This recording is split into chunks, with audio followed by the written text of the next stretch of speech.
ട്യൂഷന്റെ basic science ട്യൂട്ടോറിയലിലേക്ക് എല്ലാവർക്കും സ്വാഗതം. ഇനി നമ്മൾ പഠിക്കാൻ പോകുന്നത് ബയോളജിയിൽ വരുന്ന chapter 7 let's cultivate and reap ഗുഡ്നെസ്സിലെ ലെറ്റസ് അസസ് സെക്ഷൻ ആണ്.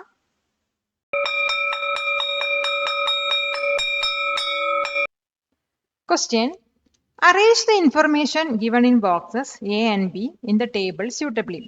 അപ്പോൾ താഴെ നമുക്കൊരു ടേബിൾ തന്നിട്ടുണ്ട്. പിന്നെ അതിനകത്ത് A, B പറഞ്ഞ രണ്ട് കോളം ഉണ്ട്. അപ്പോൾ എയിൽ വരുന്ന ഓരോ പോയിന്റിനും കറസ്പോണ്ടിങ് ആയിട്ടുള്ള ബിയിൽ വരുന്ന പോയിന്റ്സ് അറേഞ്ച് ചെയ്തിട്ട് എഴുതാനാണ് പറഞ്ഞിരിക്കുന്നത്. അപ്പോൾ നമുക്കത് എങ്ങനെ എഴുതാൻ നോക്കാം. അപ്പോൾ എ കോളത്തിൽ ആദ്യം സ്പേസ് കൺസ്ട്രെയിൻസ് ആണ് നമ്മൾ എടുക്കുന്നത്. അപ്പോൾ സ്പേസ് കൺസ്ട്രെയിൻസ് എടുക്കുമ്പോൾ അതുമായി റിലേറ്റഡ് ആയിട്ടുള്ള ബി കോളത്തിലുള്ള വരുന്നത് വെർട്ടിക്കൽ ഫാമിങ്, ടെറസ് ഫാമിങ്, അതുപോലെ സാക്ക് ഫാമിങ് ആണ്. പിന്നെ നെക്സ്റ്റ് വരുന്ന ഓപ്ഷൻ പറയുന്നത് സിന്തറ്റിക് ഫെർട്ടിലൈസർ ആണ്. അപ്പോൾ ഇത് ബിയിൽ വരുന്ന ഓപ്ഷൻസ് ഏതൊക്കെയെന്ന് നോക്കാം. ഒന്ന് യൂറിയ ആണ്, പിന്നെ അമോണിയം ഫോസ്ഫേറ്റ്, പിന്നെ വരുന്ന സൂപ്പർ ഫോസ്ഫേറ്റ് ആണ്. ഇനി മൂന്നാമത്തെ ഓപ്ഷൻ പറയുന്നത് ഓർഗാനിക് ഫെർട്ടിലൈസർ ആണ്.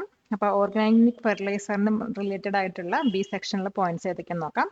അതിൽ വരുന്നത് ഒന്ന് അനുവർ ആണ്, പിന്നെ വെർമി കോമ്പോസറ്റ്, പിന്നെ ബോൺ മീൽ ആണ്.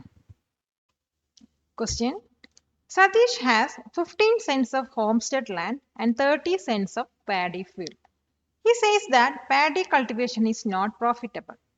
What suggestions do you have to make farming profitable by making use of homestead land and paddy field? അപ്പോൾ സതീഷിന് 15 സെന്റ് ഹോംസ്റ്റെഡ് ലാൻഡും അതുപോലെ തന്നെ 30 സെന്റ് പാഡി ഫീൽഡും ഉണ്ട്. അദ്ദേഹം എന്താ പറയുന്നത് വെച്ചാൽ പാഡി കൾട്ടിവേഷൻ അദ്ദേഹത്തിന് പ്രോഫിറ്റബിൾ അല്ല എന്നാണ്. അപ്പോൾ ഈ ഒരു ഹോംസ്റ്റെഡ് ലാൻഡും പാഡി ഫീൽഡും യൂസ് ചെയ്തിട്ട് അദ്ദേഹത്തിൻ്റെ ഫാമിംഗ് എങ്ങനെ പ്രോഫിറ്റബിൾ ആക്കാം എന്നുള്ള സജഷൻസ് ആണ് നമുക്കിവിടെ കൊടുക്കേണ്ടത്. അപ്പോൾ സതീഷിൻ്റെ ഫാമിംഗ് ഒന്നും കൂടി പ്രോഫിറ്റബിൾ ആവാൻ വേണ്ടിയിട്ട് 3 രീതിയിൽ നമുക്ക് ഫാമിംഗ് നടത്താവുന്നതാണ്. ഒന്ന് വന്നിട്ട് ഇൻ്റഗ്രേറ്റഡ് ഫാമിംഗ് ആണ്. അതായത് ഈ പാഡി ഫീൽഡിന് കൂടൊപ്പം തന്നെ ഡക്സിനെയും അതുപോലെ ഫിഷിനെയൊക്കെ അയാൾക്ക് വേണമെങ്കിൽ റൈസ് ചെയ്യാം. അതായത് ഈ അനിമൽസിൽ നിന്നുള്ള വേസ്റ്റ് വന്നിട്ട് ഈ പാഡിക്ക് വന്നിട്ട് നാച്ചുറൽ ഫെർട്ടിലൈസർ ആയിട്ട് ആക്ട് ചെയ്യുകയും അദ്ദേഹത്തിൻ്റെ കോസ്റ്റ് റെഡ്യൂസ് ചെയ്യുകയും ചെയ്യുന്നു. പിന്നെ വരുന്നത് ഹോംസ്റ്റെഡ് യൂട്ടിലൈസേഷൻ ആണ്. അതായത് ഇദ്ദേഹത്തിന് 15 സെന്റ് ലാൻഡ് ഹോംസ്റ്റെഡ് ആയിട്ടുണ്ട്. അത് ഈ ഒരു ലാൻഡിൽ വേണമെങ്കിൽ അദ്ദേഹത്തിന് നല്ല വാല്യൂസ് ഉള്ള വെജിറ്റബിൾസും ഫ്രൂട്ട്സും അല്ലെങ്കിൽ ഒരു സ്മോൾ പോൾട്രി യൂണിറ്റ് ഒക്കെ സ്റ്റാർട്ട് ചെയ്യാവുന്നതാണ്. പിന്നെ വരുന്നത് വാല്യൂ അഡീഷൻ ആണ്. അതായത് അതായത് ഇയാൾക്ക് പാഡി കൾട്ടിവേഷൻ ചെയ്ത് കിട്ടുന്ന പാഡീസ് ഡയറക്റ്റ് ആയിട്ട് കൊണ്ട് സെല് ചെയ്യാതെ അതിനെ പ്രോസസ്സ് ചെയ്തിട്ട് റൈസ് ഫ്ലേക്സോ അല്ലെങ്കിൽ പഫ്ഡ് റൈസ് ഒക്കെ ആക്കിയിട്ട് വില കൂട്ടി അയാൾക്ക് വിൽക്കാവുന്നതാണ്. അപ്പോൾ ഈ ഒരു രീതിയിലൊക്കെ സതീഷിൻ്റെ ഫാമിങ് പ്രോഫിറ്റബിൾ ആക്കാൻ കഴിയും. അപ്പോൾ ഇതിൻ്റെ ആൻസർ നമുക്ക് എങ്ങനെ എഴുതാൻ നോക്കാം. To make his farming profitable Satheesh can try the following. Integrated farming: he can raise ducks or fish in his paddy field along with the rice crop. The waste from these animals will act as a natural fertilizer for the paddy, reducing his cost. Homestead utilization: on his 15 cents of land, he can grow high value vegetables, fruits, or even start a small poultry unit. Value addition: instead of selling raw paddy, he could process it into rice flakes or puffed rice which can be sold for higher price. കൊടുക്കുന്നതോറും ഏറിടും വിദ്യ തന്നെ മഹാധനം. ഈ video ഉപകാരപ്പെട്ടുവെങ്കിൽ like ചെയ്യൂ, share ചെയ്യൂ. Question: which is the odd one? What are the common features of the others? അപ്പോൾ നമുക്ക് 2 statements തന്നിട്ടുണ്ട്, അല്ലെങ്കിൽ 2 options തന്നിട്ടുണ്ട്. ഇതിനകത്ത് ഏതാണ് ഓഡ് വൺ കണ്ടുപിടിക്കുക, അതോടൊപ്പം തന്നെ മറ്റുള്ളവയിലുള്ള കോമൺ ഫീച്ചേഴ്സ് എന്താണെന്നും പറയാം. അപ്പം നമുക്ക് എ എടുക്കാം. അപ്പം എ എടുത്തു കഴിഞ്ഞാൽ ഇതിനകത്ത് wick irrigation, vertical farming, drip irrigation, mulching, ഇത്രയും ഓപ്ഷൻസ് ആണ് വരുന്നത്. അപ്പോൾ ഇതിൽ നിന്ന് നമുക്ക് ഓഡ് വൺ സെലക്ട് ചെയ്യണം. അപ്പോൾ ഇതിലുള്ള ഓഡ് വൺ എന്ന് പറയുന്നത് വെർട്ടിക്കൽ ഫാമിംഗ് ആണ്.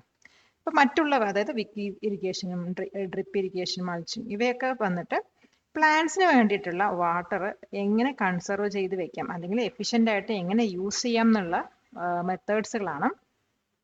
അപ്പോൾ ഇതിൻ്റെ ആൻസർ നമുക്ക് എങ്ങനെ എഴുതാൻ നോക്കാം. The odd one is vertical farming. The others, that is wick irrigation, drip irrigation, mulching, are all methods used to conserve or efficiently use water for plants. Next option എന്താണെന്ന് നോക്കാം. Hydroponics, aquaponics, aeroponics, geographical indication. അപ്പോൾ ഇതിൽ ഏതാണ് odd one എന്നാണ് ചോദിക്കുന്നത്. അപ്പോൾ ഇതിൽ വരുന്ന ഓഡ് വൺ പറയുന്നത് ജിയോഗ്രാഫിക്കൽ ഇൻഡിക്കേഷൻ ആണ്. അപ്പോൾ മറ്റുള്ളവ അതായത് ഹൈഡ്രോപോണിക്സ്, അക്വാപോണിക്സ്, എയറോപോണിക്സ് ഇതൊക്കെ വന്നിട്ട് സോയിൽലെസ് ഫാമിങ്ങിനുള്ള മെത്തേഡുകളാണ്. അതായത് സോയിലിന് പകരം മിസ്റ്റും അതുപോലെ ന്യൂട്രിയൻ സൊല്യൂഷൻസിലൊക്കെ പ്ലാന്റ്സിനെ വളർത്തുന്ന ഒരു മെത്തേഡുകളാണ് ഈ ബാക്കിയുള്ളവയൊക്കെ. അപ്പോൾ ഇതിൻ്റെ ആൻസർ നമുക്ക് എങ്ങനെ എഴുതാൻ നോക്കാം. The odd one is geographical indication. The others, that is hydroponics, aquaponics, aeroponics, are all methods of soil-less farming where plants are grown in nutrient solution or mixed instead of soil. Question. Farming will be profitable only if all the pests are killed. What is your response to this comment of a farmer?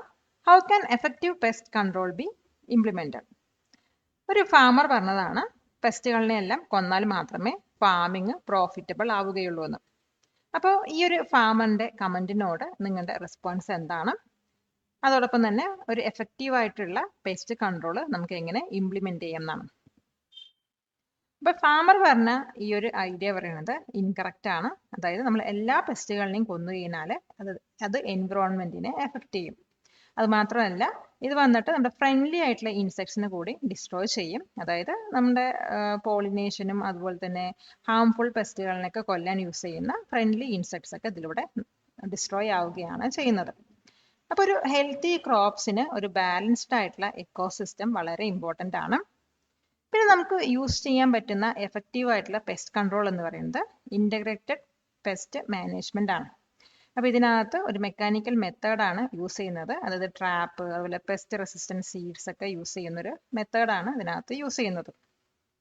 പിന്നെ നമുക്ക് അറ്റ കൈക്ക് വേണമെങ്കിൽ chemical pesticide use ചെയ്യാം.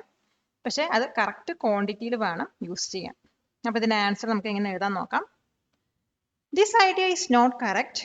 Killing all pests can harm the environment and destroy friendly insects that help in pollination or prey on harmful pests. A balanced ecosystem is important for healthy crops. Effective pest control can be done through integrated pest management, that is IPM. This involves using mechanical methods like traps, using pest-resistant seeds, and encouraging friendly pests. Chemical pesticides should only be used as a last resort and in the correct quantity. Subscribe to this channel for more videos like this. Question. Observe the illustration. അപ്പോൾ താഴെ ഒരു illustration തന്നിട്ടുണ്ട്. ഇതിന്റെ അടിസ്ഥാനത്തിൽ 2 question തന്നിട്ടുണ്ട്. അതിന് answer ചെയ്യാം. അതിൽ ആദ്യത്തെ ക്വസ്റ്റ്യൻ നോക്കാം. What are the benefits to farmers by producing such products? ഇത്തരം പ്രൊഡക്ട്സ് പ്രൊഡ്യൂസ് ചെയ്യുന്നത് കൊണ്ട് ഫാമേഴ്സിന് കിട്ടുന്ന ബെനിഫിറ്റ്സ് എന്തൊക്കെയാണ്? Second question. Prepare a similar illustration of any other crop. വേറെ ഏതെങ്കിലും ക്രോപ്പ് യൂസ് ചെയ്തിട്ട് ഒരു ഇലിസ്ട്രേഷൻ പ്രിപ്പയർ ചെയ്യുക എന്നാണ്. അപ്പോൾ നമുക്ക് ആദ്യത്തെ ക്വസ്റ്റ്യൻ നോക്കാം. ഇപ്പോൾ വാല്യൂ ആഡഡ് പ്രൊഡക്ട്സ് പ്രൊഡ്യൂസ് ചെയ്യുന്നതുകൊണ്ട് ഫാമേഴ്സിന് വളരെയധികം ബെനിഫിറ്റ്സ് ഉണ്ട്. അതായത് റോ ക്രോപ്പ് സെല് ചെയ്യുന്നതിനേക്കാളും കൂടുതൽ ഇൻകം വന്നിട്ട് വാല്യൂ ആഡഡ് പ്രൊഡക്ട്സിൽ നിന്ന് ഫാമേഴ്സിന് ലഭിക്കുന്നു. അതോടൊപ്പം തന്നെ ഫാം വേസ്റ്റേജ് റെഡ്യൂസ് ചെയ്യാനും അതുപോലെ തന്നെ കസ്റ്റമേഴ്സിനെ അട്രാക്ട് ചെയ്യാൻ വേണ്ടിയിട്ട് പുതിയ ബ്രാൻഡ് അവരുടെ പ്രൊഡക്ട്സിന് കൊടുക്കാനും ഇത് ഹെൽപ്പ് ചെയ്യുന്നുണ്ട്. അപ്പോൾ ഇതിൻ്റെ ആൻസർ നമുക്ക് ഇങ്ങനെ എഴുതാൻ നോക്കാം. By producing value-added products, farmers can get several benefits. They can earn a much higher income than from selling the raw crop. It helps in reducing the wastage of farm produce and allows them to create a brand for their products, attracting more customers. ഇനി രണ്ടാമത്തെ question പറയുന്നത് മറ്റു crop use ചെയ്തിട്ട് ഇതുപോലത്തെ ഒരു illustration prepare ചെയ്യാനാണ്. അപ്പോൾ നമ്മളിവിടെ യൂസ് ചെയ്യുന്നത് മാംഗോ ആണ്. അപ്പോൾ മാംഗോ പറയുന്ന ക്രോപ്പിൽ നിന്നും നമുക്ക് ലഭിക്കുന്ന വാല്യൂ ആഡഡ് പ്രൊഡക്ട്സ് എന്ന് പറയുന്നത് ജ്യൂസ്, അതുപോലെ തന്നെ നെക്ടർ, സ്ക്വാഷ്, അതുപോലെ ജാം, പിന്നെ ഐസ്ക്രീം ഒക്കെ ഇതിൻ്റെ വാല്യൂ ആഡഡ് പ്രൊഡക്ട്സ് ആയിട്ട് വരുന്നത്. അപ്പോൾ ഇതിൻ്റെ ഇലിസ്ട്രേഷൻ എങ്ങനെ കൊടുക്കാൻ നോക്കാം. അപ്പോൾ B, here is a similar illustration for mango. അപ്പോൾ ഇതാണ്. അപ്പോൾ മാംഗോ ഉണ്ട്. മാംഗോയിൽ നിന്ന് നമ്മൾ ജ്യൂസ് ഉണ്ടാക്കുന്നുണ്ട്, അതുപോലെ പൾപ്പ് ഉണ്ടാക്കുന്നുണ്ട്, നെക്ടർ, സ്ക്വാഷ്, അതുപോലെ തന്നെ ഐസ്ക്രീം ഒക്കെ ഉണ്ടാക്കുന്നുണ്ട്. പാലക്കാട് നിവാസികളെ ഞങ്ങളുടെ ക്ലാസ് റൂം ട്യൂഷനിലേക്ക് സ്വാഗതം ചെയ്യുന്നു. മറ്റൊരു വീഡിയോയുമായി വീണ്ടും കാണാം.